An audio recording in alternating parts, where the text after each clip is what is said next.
আর জামাই নতুন করে আবার প্রেমে পড়ছে। কার লগে জানেন? আবার আপনারা পাইবেন না আর লগে। না, আই তো এত ঘরের বউ, আর লগে কি আর প্রেমে পড়ে? আই তো দেখতে আর সুন্দরী না, দেখতে ভালোও লাগে না। এখন বিয়ে করে লেছে হিললে আর কি, জানান তো বিয়ের হলে মাইয়াগো রূপ কমে যায়। আবার সবার কাছে না, তার জামাইয়ের কাছে, তার জামাই তারা দেখতে ভাল লাগে না, এই আর কি। তো এখন আমার জামাই একদিন বাসে করি ইন্টারভিউ দিতে যাইতেছে। তো সেই দিন একটা মেয়ে তার পাশের সিটে বইছে, বসার পরে তার লগে কথাবার্তা আদান প্রদান হয়েছে, নাম্বার আদান প্রদান হয়েছে। তারপর সে ওদের কথাবার্তা হইতে হইতে তারা প্রেমে পড়ছে। যাই হোক, বেচারা প্রেম করতেছে করতেছে, হঠাৎ একটা মেসেজ তার ফোনে আমার আর চোখ হয়ে গেল। হওয়ার পরে আর কি আমি দেখলাম সেখানে লেখা আছে, জান তুমি কই? ভালো কথা, আমি মেসেজটা দেখিও না দেখার ভান করে রইলাম।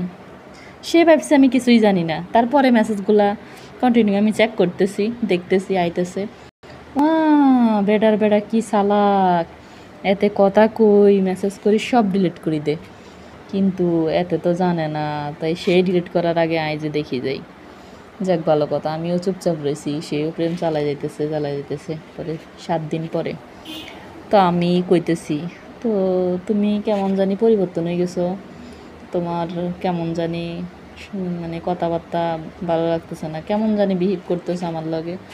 কয় না, কী কও, কেন বিহেভ করবো, কেন পরিবর্তন হবো, আমি তো আগের মতোই আছি।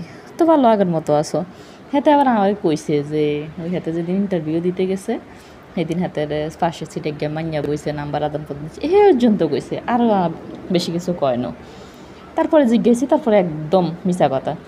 কারণ না, নাম্বার তো ডিলিট করে দিছি, নাম্বার কি সেভ করে রাখছি, নাম্বার ডিলিট করে দিছি, সেভ করে রাখি না। তো ভালো কথা, কিন্তু এত কথা কর লাইন চালার। দেখ, একদিন রাখছে নাই জিজ্ঞাইয়ের যে তো ওই মাইয়া ইয়ার লগে কথাবার্তা হয়নি।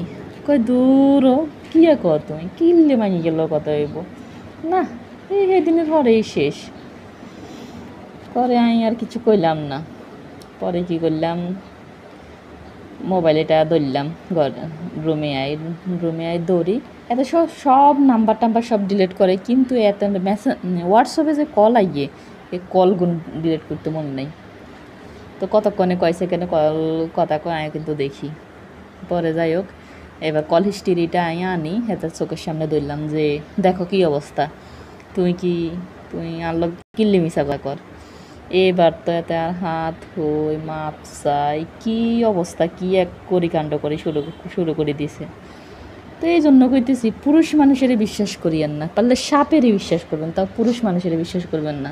পুরুষ মানুষের থাকবেন ঠিক আছে, খাইবেন, সংসার করবেন, কিন্তু মাঝে মাঝে ওরা যাচাই করবেন, মাঝে মাঝে ওর ফোন চেক করবেন, ফেসবুক চেক করবেন, সব কিছু চেক করবেন। আর যদি চেক না করি হেরে উড়াল পাখির মতো উড়া শুরু করে দেন, দেখবেন যে হে অন্য কারো হয়ে গেছে। তাই নিজের মাল নিজে যত্ন করি, দইটা রাখিয়ে নিজে তদন্ত করে নিজের কাছে রাখা দিয়ে, ঠিক আছে।